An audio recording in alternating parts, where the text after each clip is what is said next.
sinya taarifa zifuatazo.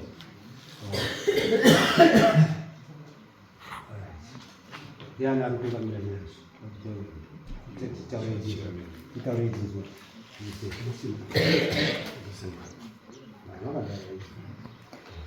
I'm sorry mambo wenzimbo ino changamiro samu yangu pamweni daniela. Nyaya yedu yakamira zvakadai. Takatanga mukando wedu muna January 2024.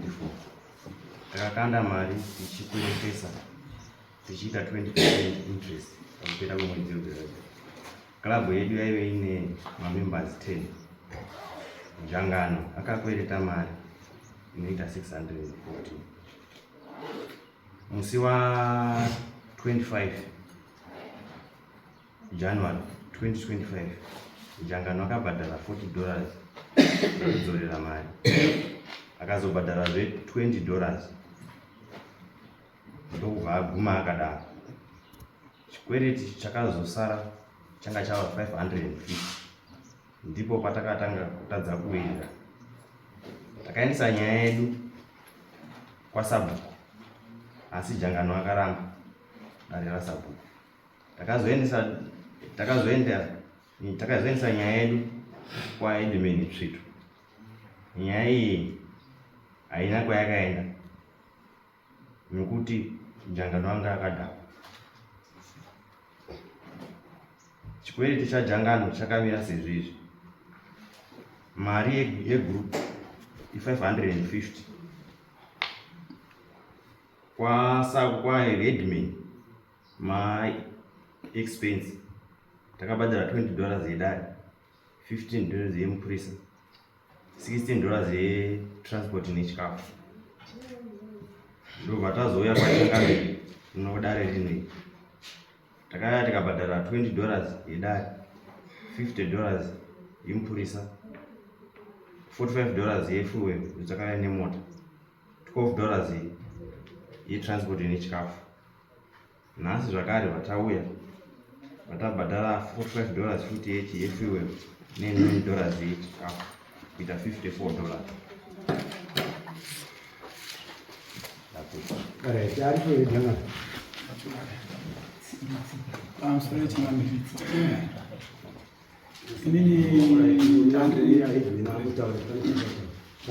Pamusoro imambo ndindati nditsigire nyaya yewarume avo shuwa wakamhangara inyaya kwangu.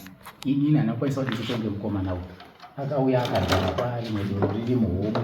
Ndomubvunza ndikati shamumari hausizi wauya kudare iri pano baba bvunzi kumadoro wauya sei wakadhakwa niinzvere yaurikuita kwanzi ndandisirudzwa kubainda nomboisa chikwangwani paugedhi tipana baba muidoro akadaumboedza kudzoka naona sekura kuti kuita naEdmund handizoba apa ndaona pandatomutadza kuzosvikira mupurisa wangu azomunyorera Simon rekudhakwa kwaanga akaita vatanga kutora Simon riya raanga adwa rechitune madhaki wangu raisocha vatanga kuimonya monya kwanzi muruka Simon randanyora iri ramandipa iri ndikati Simon urizo kuti unobhadhara mbudzi paSimon muchauya muchitora rini mbudzi yei pandakuona ari kuramba achingoonesa zakana kuti ano nyaya ibeta kuti nditosei ndiendesa kwakumambo akatoramba kutongwa kwangu. Saka ndini ndakazotransfera nyaya iyi asi umwe wakazoreta naye takanzwisa nyaya yacho haana kukwanisa hake kuuya kudara akabvira kuti kwaEdmund handisi kuendaba nganditaurwe zvorudikana akatobhadhara mari muzi wenda akatobhadhara ndisipo bakwanisa wakakwereta uri 2 nomwaka umwe wacho atobhadhara vandangonzwa iwo warume watotaura kuti kwanzi akabhadhara 200 takakatomuona semunhu ari kunzwisa takamupa 5 months yedu to pay asi uyo ndiye akaita unharadada. Saka ndati nditsigire nyaya iyi yakabva nekwangu. Mukomana akandinetsa kumba kwangu akauya nedoro akadhakwa zvaanga kutaura zvacho hazvina kumbonzwisisa. Tipetse zveJangano inini ndaimemba yeFast Forward taikanda mari pamwedzi then tichidaro chibereka takazoti takuda kupera kwegore kufamba kumabhuku akusana kufamba akuzvakanaka. Inini tichivhara gore mari yakauya kuendesa wekuba then kusaba kundakaita inini ndakazonzi mari yako ichi handagona kuiweka wangu chibora andati mari yako aizo kana kubvisa mari yekutanga ndoda anonzi secretary ona wati mabhuku ndinatsoudza kuti mari dzangu dzakare dzakawekwa sei apa sekretary akati ina handina mabhuku ari kunzi ana chairman tikati alright ainetsiba chairman ndoda kuona kuti mabhuku andini ndedu tese here mabhuku tichitanga group redu takadhonera mari yekuti chii saka mabhuku tinofanira tichiverekerana ndore mari tichinatsa kuona kuti zvakaenderana here titi chairman hakuna gona kundipa chii then pandakanzi ndipise mari kuna treasurer takapopesa kairi kuti mari dzangu muri kunyora papi ndazoona kuti kambotaura bhuku saka ndachava nebhuku ndokupangidza madhita tichingoita bhadharakati ndichiwana ndinoda kubhadhara mari nditinokuziva kuti mari dzisini zvinhu zvingakubvisa mari uchinatsojekerwa nazvo kuti kuzopera kuita gore mari dzakabereka sei dzikadini ndizvozvo ndada kunzwisisa panazobhadhara kupesera mari apo tikati ko ndoda kuona kana ndiri kubhadhara mari ndoda kuona kabhuku yacho kuti sei mari yangu bhadhara kusvika papi dzimwe nguva basa mari dzakawanda kana kudii chinatsa kudii sisi mabhuku ari ngoti atongoripo mabhuku aya inini akatidza kudii ndibudira ndatadza ndibudira mabhuku aya inini bvandati pane zvatataita wakati achapira mari yako apa ndikati inini ndita zvokwese kana pane mumwe munhu ari kuda hake chimwe chinhu kusaidi kwangu tinodini anodini pandanga ndaina umwe chinhu ainonzi mandipa akati ani ndoda kuti tichakavira kakanzura chimwe then ndapinda kuzona mabhuku nawo sikubuda apa inini ndichakurisa mari yakawanda sezvokudini mabhuku anga adi ngawe ini ndakandangomira ipapo ndakamira kubhadhara mari ndanditi hanhu ndino changu iwo mbozi ini anisina kunogona kuita mabhuku ndakatsvaga katatu pandashayiwa chii mabhuku ndikati ndadini kuti muchini akatomboda mubhedha ndikati amubhedha ndinatombomira akandibvunza muna December ndikati saka ndimbomire nyaya daunosomoti nyaya chodi yakamira sei then inini ndakazoona someone pandanzi ndikudiwa kwaedman sekuti ane mari yakadai so ndaiswa 600 ndenge pasamon ndachienda kwaedman inini takapiwa nguva yekutaura wakatanga kutaura nyaya ndiwawo zikanzi hapapindurwi kana munhu achingapiwa mukana wake iwewo uchapiwa mukana wako nega nenguva nenguva zvadaro wabva wataura ini ndibva ndatanga kutaurawo hangu kuti chokwadi ndizvozvo takati but takada kutadza kuwirirana pakati ndotanga kutaura kuti pamari iyo 600 plus tinezvetakawirirana zvichitara cho vakomana vabwadeni ivo ndakatota kuti handizvobwada madeni takataka kupindurana pakataka kupindurana patakaita ipapo ndofunga pakataurika masoko akanzi ndondoti ndakanzi ndakatoka edman ndofunga ipapo pari nayo tiri kuchipindurana wegroup saka kuti kudini zvataurwa izvi zvataurwa ndinotaura anga ari kutaura inini macharges ari kutorwa aya inini handimaziba kana kuti chii asi kuti mari yemukando inini mari pandakamirira inhavo yekuti ndakati ndoda kuonawo mabhuku akomana bhuku aya ndipondakandada kukiya mabreak zvokuti ndine zvataura hedhi unozvivumirana zviro kaenda madhaka inini ndasina kutaura asi ndakatonzi une doro mhomwe inini kuda kwanasina doro saka unoenda iri kuna muri wegrupu ka unoenda iri pana chiya kana kuti pana sekretari ndikuda kana uri mbavha uda kuenda kuuraya sekretari kana uda kuita chii unoenda iri kusvika unoenda pane grupu ungochita pane grupu rekana unoenda pane munhu wani pamusoro yetsangamiri inini ngatidai so tichitanga waenda pane grupu iri kana pane munhu wani masango netaimboita tsangamiri ndekuti chete kuti waenda pane munhu wani ere kana kuti pane grupu maitiro wake mamja ndoingowe wari wani iri ndakangoendawo kuna chii hausipindura tati waenda pagrupu ere kana kuti waenda pane munhu wani uri mukomiti ere ini ndiri member yegroup yegroup mitemo yacho iripo mabhuku acho ndiona andipete dzimwe nguva apana achitaura kuti inini mabhuku ndaida kunzwisisa nekuti wakumana mari ndaimandichiteerera pandataura kuti inini mari ndakazotaka kumira nekuti ndoda kunasonzwisa mari dzangu dziri kuti inini vanochereka marenda yati iwewe mari dzakausidzana zvakanaka pabhuku wakataura ere group kana wakaenda pane wani ndinotaura cheya ka ndakataura cheya inoenda kuna cheya tiri mugroup Ndiro group ini ndiro group. Kapana zvinhu zvinondivinga inini zvandinonyaso zvakavanadzo. Ndodaidza group rese roungana. Totaura chimo chako pane group kana pana chia pane chi. Totaura kuti zvinhu zvakandisona zvakamira zvakati. Wondipindura as a group. Mati waenda kune 1-1. Pamusoro. Kana papa ndakataza ndofunga. Inini Ayo kandakataza wakatotadza. Right. Inini zvakaitika. Inini ndadaro wozi zvaitika kandi zvokuti inini ndinorenda mushopu. Saka mushopu munorenda mwemene ndimo taitira chini. Saka andongowana chini. Bosi nyaya iyi yakazobuda inini tabuda mugroup bokuti izotanga kudini. Saka kuti waumwe ndinganze group ka. Apa ndanoona kunganza group nekuti ndiani? Ndiwo chairman wacho. Ina andigona kunganza group ndiri member ndinoona kuti nekuya kuno andikagoni. Unotaura zvinhu zvausina kuzi sometimes. Wati ndirimo ndinokuti handisimo. Unotaura pamusoro chimbonyara. Saka ndikapedze time tiri panapa tichitengenya isina basa. Varume vataura zvese mataura manza mashoko vataura varume avo. Vataura mashoko. Iwe shamwari une mhosva. Hatimba kumbotenderera. Inoda kuti Une mhosva. une chekutaura here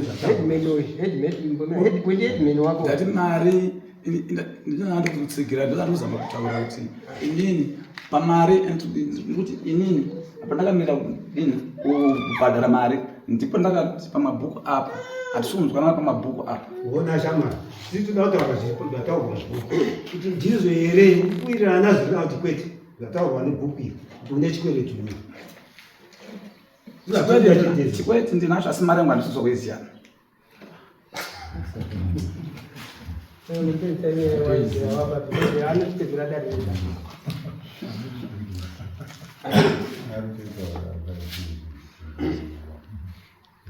Tavunza kumasoma antiwa zvinhu zvaverenga nachami averenga zvinhu zvekuti munhu wese ari muno abata soko wavo zvobva zvataurwa naheadman wako munhu wese ari muno azvinzwa inini wangu ndakagara ndichitetekera nekunzwa mhinduro nematauriro ndokati ndakati zii nchida kuona kuti word rekutanga nenhamba 2 3 richachinje but ndaona iwe uri kujamba kuratidza kuti utori nemhosva yauinayo. Saka mhosva yako manzi yatinotaura ndei bhadhara chikwereti mukoma wakaweka mari yako interest yekubva pamari yaakatora imari iyi yaanofanirwa kubhadhara. Ndo zvatiri kuda chete hatisi kuda kuswera kunetsana newe nezvawataura ndokuti hauna kusungwa tambo wakaenda wega ukamutora chikwereti uri 1 ndizvoka. Saka pakuchidzorera futi nemutoo wacho wakanaka musaswere kugadzana madaro ekutongesana iwe wakutoramba aiwa ndaida kuziva kuti kune mari waida kuziva kuti kune mari yei wakudaidza here ava kuti anoda chikweti makamira padhori mudaidza chikweti ngauye panapo right taura weka mari yako tii mari yabuda 782 pamwe kwese maexpense yakubva kwaedibel kusvikira painhasi. wainza here mari yako sama 782 ndo mari yaunofanira kudzorera within 3 weeks. Hatimbokupi 3 weeks, 2 weeks ago mari yomunofanira kunge maiwana.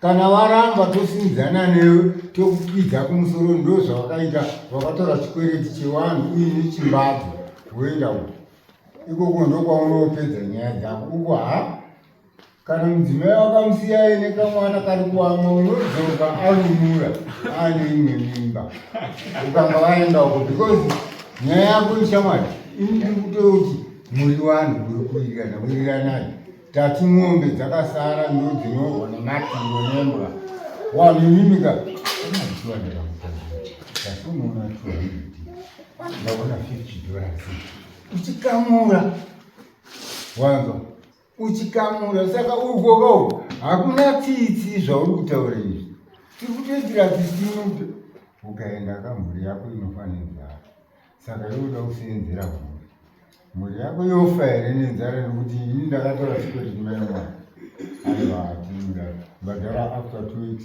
mari yenyu baba ngaiuye ndo zvamakamirira vesere ndo zvamakamirira after 2 weeks mari yenyu ngaite sei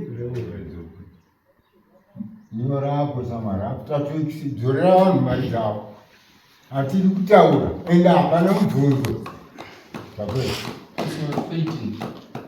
18 March.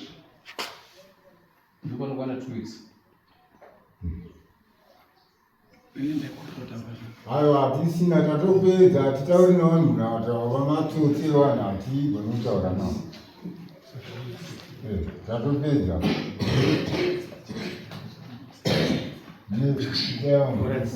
pamusoro tatoda kuzoziva kuti mari aisi hatikwanisi kutambira mari kubva kwayo taiziva kuti tinozoitambirira kupi mari Mari yokudai munobvunza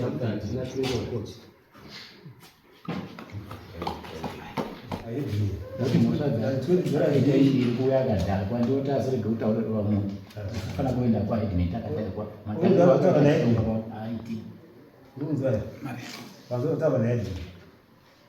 kunzisoise chikwangwani pageti pangu ndizvo akaita kuti unosotisira chikwangwani handina mbava pakumba kwangu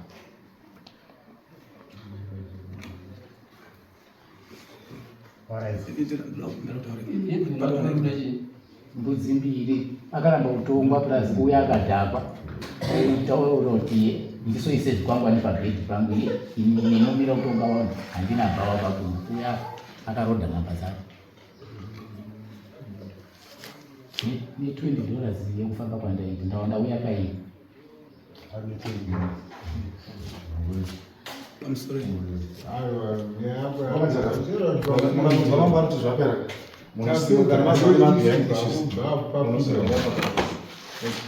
Next.